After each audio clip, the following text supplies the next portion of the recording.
I contacted Lars because I said, what are you working on? And I think he had no particular thought of me being in this movie. I think he was really fixated on getting the actress first, and then he'd cast the man off of the actress.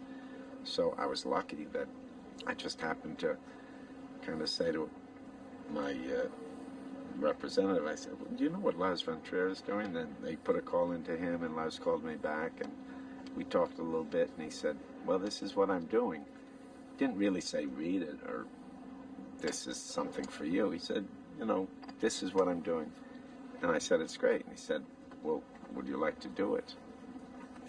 So that was sort of a beautiful accident.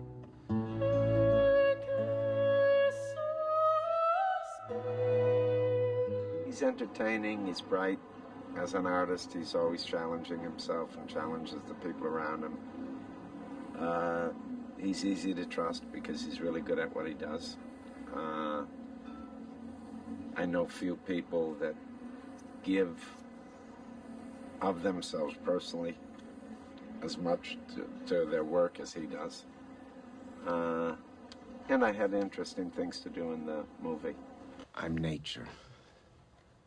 All the things that you call nature.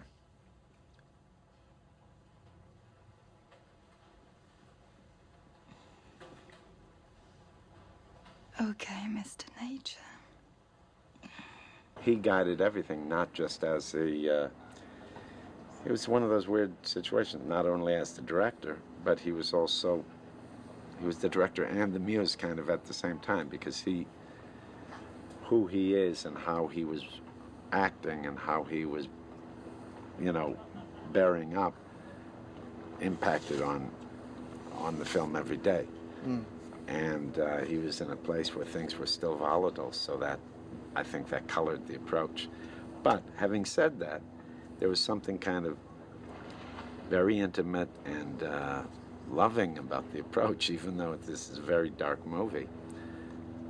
And I think it's because he's really appreciated that Charlotte and I made ourselves available to him when he didn't feel like he was in the best shape. He was apologizing constantly for himself.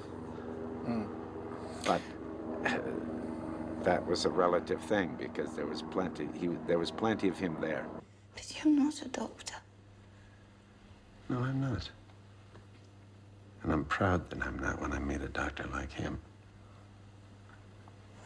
There is nothing atypical about your grief. Charlotte said that the most difficult moments for her, or the most challenging moments for her, were not the ones where she was naked, but the ones where she was naked physically, you could say, but the ones where she was naked emotionally. Did you feel the same way with this film and these scenes? As an actor, for me, my job was slightly different because some of the times I had to drive the scenes, because she's the one that in some of the scenes is distraught and is at the early in the story.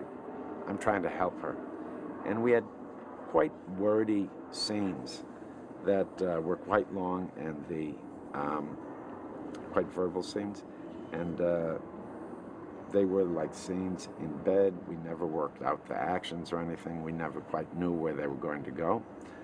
So I guess the most difficult thing was always balancing.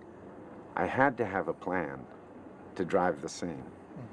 And because she's more a passive character in those scenes, I had to drive the scene, but also I didn't want to step on her, whatever she was doing.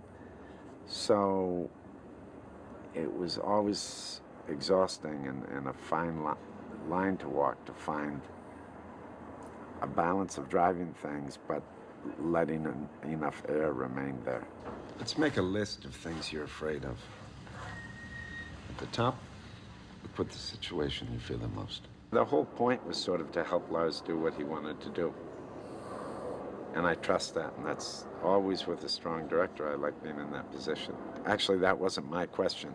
Somebody asked that question in the press conference, and it never really occurred to me. Hi, that's Manny Boy from the Daily Mail. Mr. Von Trier, I've read all your various notes about this film. I heard you give an interview a few minutes ago on television. Would you please for my benefit, explain and justify why you made this movie, please. And please, you know, give more than a one-word answer. Thank you very much. Life is not easy, guys. I don't think I have to justify. Yes, you do. Yes, I do. Yes, you do. I think it's a very strange question, but I have to excuse myself. I don't feel that. You are all my guests. It's not the other way around. That's how I feel it. I like Lars's response very much, and I feel great affinity with it. And that was that there's nothing wrong. You know, we aren't putting a gun to this guy's head to go to see the movie. Lars made this movie. He made it for himself. Of course he wants people to like it, but where his point of attention and his attention and intention is an internal one, and I feel the same way. I mean, I'm not a Martian. I always make things for myself, trusting that other people might like the things I like, or might be interested in things I like. And if I discover something and there's something true or interesting about the discovery, other people will be interested in too. So I liked his response where he said, listen, you're my guests. And he said it in a very sweet way. I was shocked at the kind of this idea of having to account for yourselves. You know, some of the greatest art in the world is sort of useless. You got to be able to not be able to account for it, I think. And it's just very conservative and deadening to also have to describe what things mean. And that's kind of implied as well in that demand to justify what you're doing. It is what it is. I always feel most comfortable with it. You know, we aren't pointing at something necessarily. It is what it is. It's a story. It's an interesting story. If it's evocative for you, if it gives you something, great. If it doesn't, what can I say? And this film wasn't for you. All films can't be for all people.